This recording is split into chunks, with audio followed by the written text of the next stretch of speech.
Ya Hazreti Mevlana.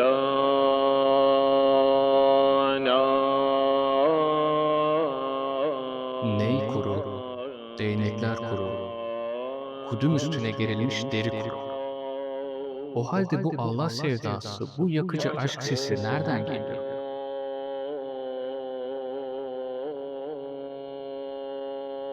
Bu soru bana ait değil. Bu soru yüzyıllar öncesinden bizzat Mevlana Celaleddin Rumi tarafından soruldu. Elinizde sadece bir kamış parçası ve kurumuş bir deri var. Ama bunlardan çıkan ses yüzyıllardır insanları ağlatıp düşündürüyor. Peki ama nasıl? Hoş geldiniz. Bugün sadece bir müzik türünü değil, kainatın yaratılışındaki o büyük patlamanın seslerinin notalara nasıl döküldüğünü inceleyeceğiz. Mevlevi müziği sandığımız gibi sadece estetik bir zevk değil, o elest besmin, yani ruhlarımızın yaratıldığı o ilk anın dünyadaki yankısı. Bu videonun sonunda bir sema törenine baktığınızda artık sadece dönen insanlar görmeyeceksiniz. Notaların içine gizlenmiş şifreleri, söz boyama denen o muazzam tekniği ve Osmanlı'nın gizli konservatuvarlarını keşfedeceksiniz. Hazırsanız müziğin ötesine iniyoruz.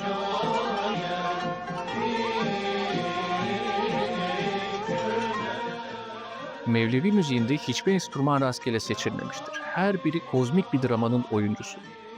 Başrol tabii ki burada ney. Hz. Mevlana Mesnevisine dinle bu neyden diye başlamakta.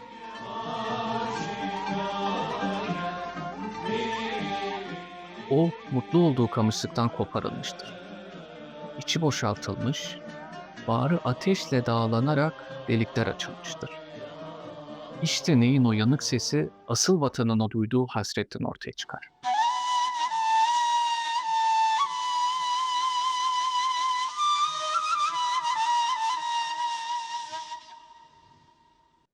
Ama bu hikayenin bir de ritmi olmak zorunda. İşte orada sahneye kudüm çıkar. Ayin başladığında her şey sessizken kudüme çok güçlü bir vuruş yapılır. Bu vuruş Allah'ın kainatı yaratırken verdiği kün yani ol emrini temsil eder. Büyük patlama, varoluşun ilk kalp atışı ve yanlarına revap eklenir. O cızırtılı ve inleyen sesiyle aşkın yakıcılığını ve ıstırabını anlatır. Yani bu üç enstrüman insanın ve evrenin yaratılışını sembolize eder.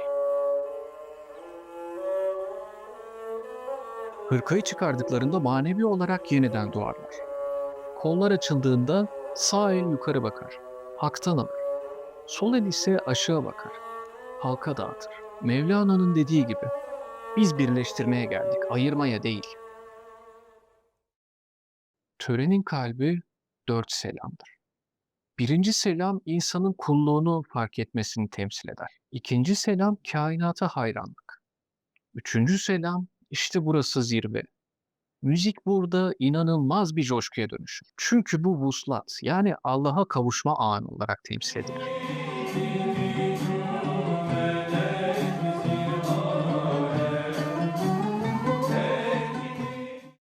Dördüncü selam ise o andan tekrar yeryüzüne dönüş. Peki bu muazzam sistemi kim kurdu? Mevlana mı? Şaşırtıcı bir bilgi, hayır. Mevlana döneminde sema bir ritüel değil. O an duyulan coşkudan dışa vurulan bir vecd haliydi.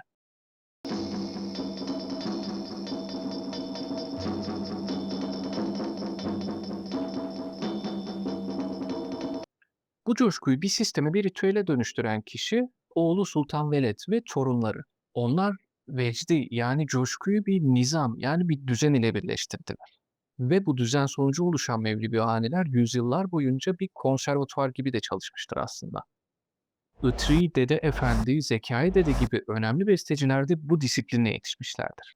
Daha önceki videolarda da bahsini geçirdiğim üzere Mevlevi hanelerde de meşk sistemi kullanılıyor. İşte yine bu bağlamda müzik ezberlenen değil, yaşanan bir olguydu. Bu gelenekte sadece eserler ezberlenmiyor, duygu kodları da aktarılıyordu. Osmanlı bestekarı için her makam bir duyguydu.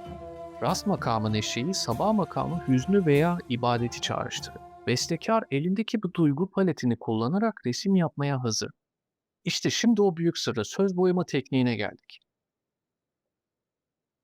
Bestekârlar sadece melodi yazmıyordu. Yaptıkları melodilerdeki sözlerin anlamlarını da resmediyorlardı.